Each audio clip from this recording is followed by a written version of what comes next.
What is going on, guys? In today's video, I want to talk about salsa and what salsa dancing actually taught me about masculinity and why every one of you should do salsa.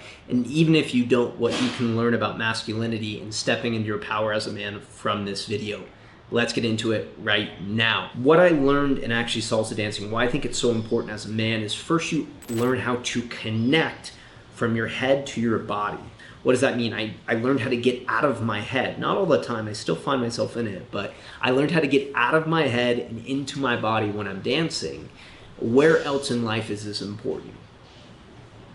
The bedroom, connecting with people. And so the more we can train this muscle of going from here, let me think about everything, to let me be present in the moment, that is our power as men, right? To be present with someone, to be there in their presence without thinking. People can tell when they're talking with you if you're thinking about the next thing to say on a date. People in a business meeting can tell if you're nervous, right? So learning how to get into my body and feel, to vibe, to chill, that's what salsa taught me. That was the first thing, the biggest thing. The next thing is it actually showed me salsa is incredible for this. It's an element of you having to step into your masculinity in a microcosm. What do I mean by that? You have to be the man in salsa. The man leads. The woman does whatever you are wanting her to do in salsa. You are leading the dance. And in order for you to lead the dance, you need to know what you're doing. You need to be in your power. You need to be certain. You need to be confident. And as you're doing salsa dancing, every moment that you step out of your power, the woman can feel it. Every moment that you stop leading, the woman can feel it. And now she's confused.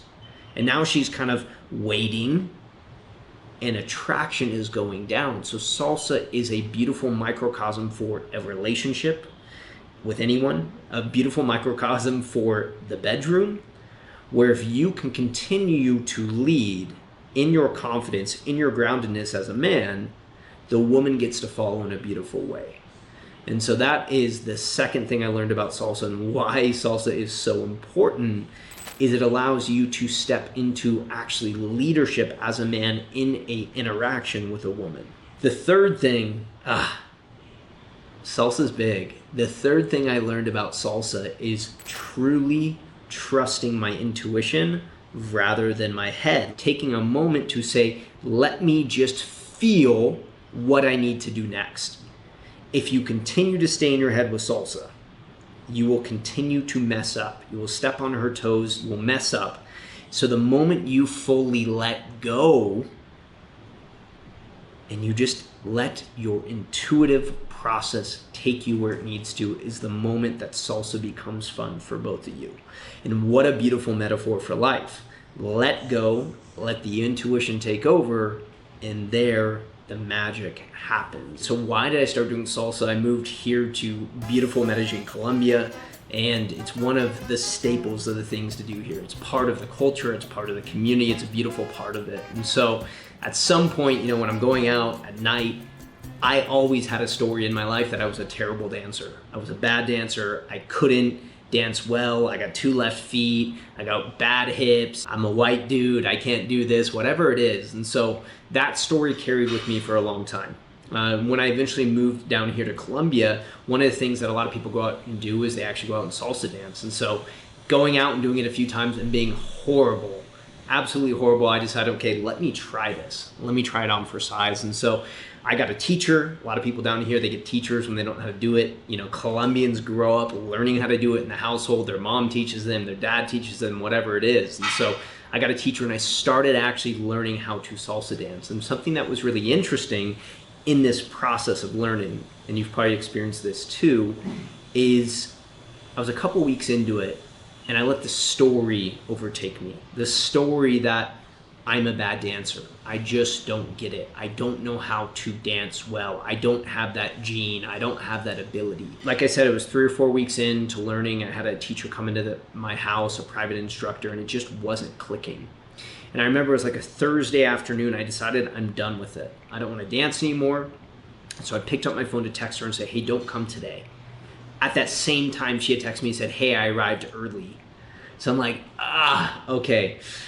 So she comes in and we're in my apartment and I'm like, whatever. It's my final class. I don't care. Let's just do it. Let's get it over with. I have a good attitude about it, whatever.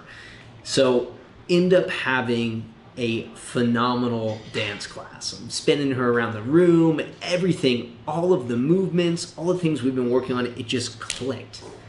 It was a great insight for me because what I realized in that moment is that we hold these stories, right? We hold these stories to be true, that I'm not this way. I'm not good with women. I'm not intelligent. I'm not good with sales. I'm not this. Whatever the story is, we hold it to be true until it's actually challenged. And so what happened in this moment for me, she ends up coming over and I remember just feeling like, I don't want to do a class today. I'm so over this. Every class I do, I feel horrible in it. I feel stupid. I can tell she's annoyed. I'm not getting it.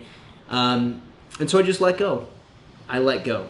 Not knowing, I knew it was my last class. I wasn't trying to be this person. I let go. And so what ended up happening is I had this incredible class where we ended up connecting well. I ended up doing all the moves she had been trying to teach me for this long time. And I felt the flow and the presence and the ease of actually connecting with someone dancing. And so that started off my journey. I took classes for another month and a half, 2 months.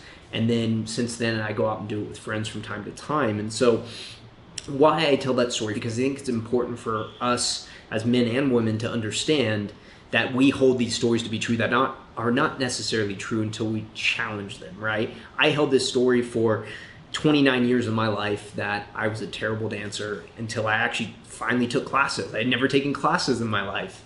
And I continue to hold that story and taking classes until I finally let go. Those are 3 of the things that I've learned from salsa. As far as stepping in your masculinity, it teaches you leadership, teaches you how to feel, get out of your head and get into your body. That is masculinity as well. A lot of guys don't think it is. The third one is it teaches you how to maintain a solid presence and groundedness with the woman. She can feel if you're nervous. She can feel if you're not sure. She can feel if you're indecisive in the direction you want to take. So it teaches you all of these beautiful microcosms of what it means to be a man in life. So if you have not done salsa dancing, if you've not considered it, and you are really, really dedicated to becoming a man of impact, start taking salsa classes. It doesn't matter where you are in the world. Every city has them. Start learning how to dance. Start learning how to move your body. Start learning how to step into greater leadership with women around you.